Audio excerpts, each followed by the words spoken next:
মধ্যপ্রাচ্যে চলমান উত্তেজনার মধ্যেই আবারও ইসরায়েলের দিকে ক্ষেপণাস্ত্র নিক্ষেপ করেছে ইরান। আন্তর্জাতিক সংবাদ মাধ্যমের তথ্য অনুযায়ী আগের হামলার প্রায় 4 ঘন্টা পর নতুন করে আক্রমণ চালানো হয়েছে। এ নিয়ে আরও জানাচ্ছেন সহকর্মী মোস্তফা কামাল তোহা।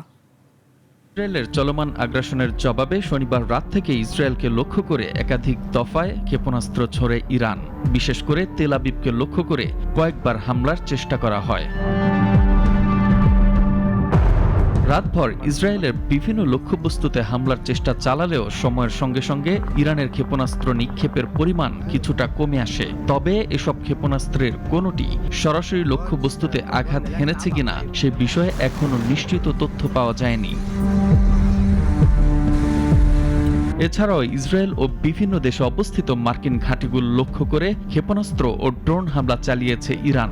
আইআরজিসি জানিয়েছে যুদ্ধ শুরুর পর এটি ছিল তাদের ২৬তম ধাপের হামলা। এতে হাইপারসনিক ফাতা ও ব্যালিস্টিক ইমাদ ক্ষেপণাস্ত্র ব্যবহার করা হয়। ইসরায়েলের তেল আবিব ও জেরুজালেমে বড় বিস্ফোরণের শব্দ শোনা গেছে বলে স্থানীয় সাংবাদিকরা জানিয়েছেন।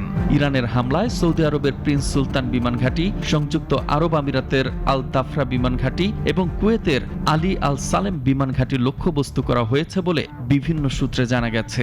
দুবাই বিমানবন্দরের কাছেও ড্রোন হামলার ঘটনা ঘটেছে।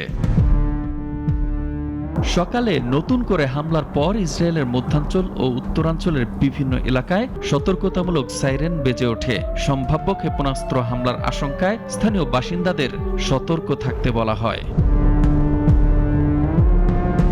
সব মিলিয়ে চলমান সংঘাতে মধ্যপ্রাচ্যের পরিস্থিতি ক্রমেই জটিল হয়ে উঠছে। তবে তীব্র হামলার মুখেও নিজেদের অবস্থান থেকে সরে না গিয়ে প্রতিরোধ অব্যাহত রাখার বার্তা দিচ্ছে ইরান। এর ওপর আইআরজিসি জানিয়েছে ৬ মাস তীব্র যুদ্ধ চালাতে পারবে ইরান। মোস্তফা কামাল তোহা, নাগরিক।